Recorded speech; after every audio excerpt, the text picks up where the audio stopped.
নমস্কার, আমি astro researcher সুদর্শন। পরবর্তী লগ্ন সাপেক্ষে গোচরফল নিয়ে চলে এলাম। আজকের এই ভিডিওর লগ্ন হচ্ছে মিথুন। মিথুন লগ্ন সম্বন্ধে বলবো। দেখুন, মিথুন লগ্নের সপ্তমপতি অর্থাৎ বিবাহ অধিপতি এবং ব্যবসাপতি, দশমপতি কর্মাধিপতি দ্বাদশে বসে আছে বৃহস্পতি। কার ঘরে? কার স্টারে? চন্দ্রের স্টারে। সে দ্বিতীয়পতি, আপাতত দ্বিতীয়, যাই হোক জাতীয়পতি। আচ্ছা, কেতু বসে আছে মায়ের স্থানে, আর শনি অষ্টমপতি এবং নবমপতি শনি সে বসে আছে নবমে অর্থাৎ পিতৃস্থানে।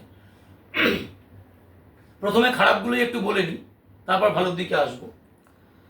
সপ্তমপতি যেহেতু দ্বাদশে বসে আছে, মিথুন লগ্নের রাশিক্ষেত্র কিছুটা মিলবে, বেসিক্যালি লগ্ন।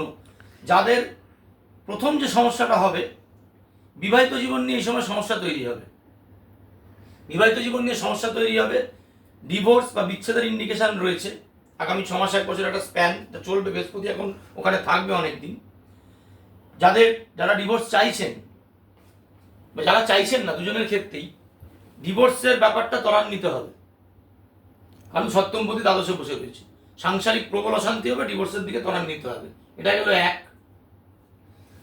চতুর্থ স্থান মাতা, সেখানে বসে রয়েছে কেতু, উল্টো দিকে রাহু। অর্থাৎ মায়ের সাথে সম্পর্কের অবনতি হবে, মায়েরও শরীর স্বাস্থ্য ভালো যাবে না। মায়ের দিক থেকে বাড়ি, চতুর্থ থেকে গৃহ বিচার হয়, গৃহ সংক্রান্ত কোনো বিবাদ, ঝুটঝামলা, ঝঞ্ঝাটের সৃষ্টি হবে।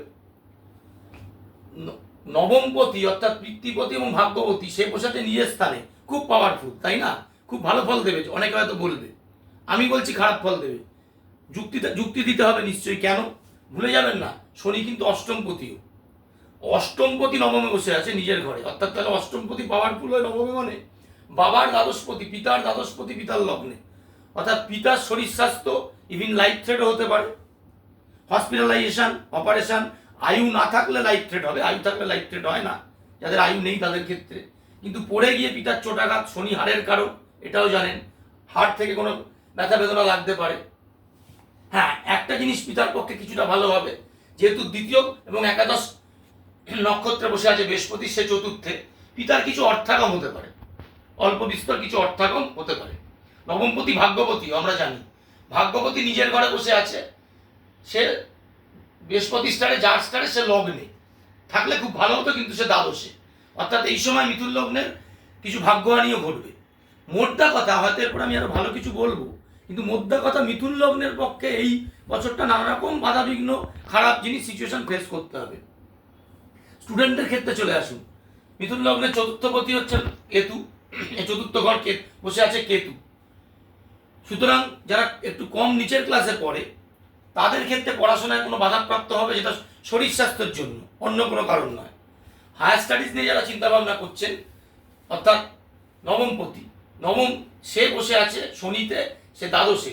অবশ্যই যারা হায়ার স্টাডিজ নিয়ে চিন্তা ভাবনা করছেন এবং প্রফেশনাল স্টাডি নিয়ে চিন্তা ভাবনা করছেন, মিথুন লগ্ন, তাদের জন্য খুব শুভ সময় এটি।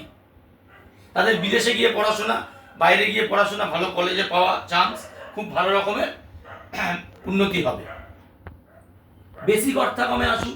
একাদশ ক্লাব, মিথুনের একাদশপতি হচ্ছে মঙ্গল। এই মুহূর্তে মঙ্গল দ্বাদশে বসে, মঙ্গল বেশি দিন থাকে না একটা রাশিতে, জানেন। সুতরাং আগামী আগস্ট সেপ্টেম্বর মাসটা একটু ডিস্টার্ব থাকবে। অক্টোবর মাসে যখন মঙ্গল লগ্নে প্রবেশ করবে, তখন তাদের অক্টোবর মাসের পর থেকে আস্তে আস্তে আস্তে আস্তে আর্থিক উন্নতিটা হবে। আপনারা জানেন, এখানে 100% ডিটেল মেলানো সম্ভব নয়, এটা একটা অ্যাভারেজ ফল বলা হচ্ছে, গোচর ফল। ডিটেল হরোস্কোপ জানতে গেলে 800 কোটি মানুষের ডিটেল হরোস্কোপ 800 কোটি রকম জানতে গেলে কোনো এমন ভালো অ্যাস্ট্রোলজার কারোর সাথে যোগাযোগ করুন, যিনি ক্যালকুলেটিভ সায়েন্টিফিক বেস অ্যাস্ট্রোলজি করেন। আবার নেক্সট ভিডিওতে আসবো পরের লগ্ন নিয়ে। ততক্ষণ আমার চ্যানেল ফলো করতে থাকুন, লাইক করুন, শেয়ার করতে কিন্তু অবশ্যই ভুলবেন না। আরও বেশি বেশি মানুষের কাছে পৌঁছে দিন জ্যোতিষের সত্যতা জানতে। ভালো থাকবেন, নমস্কার।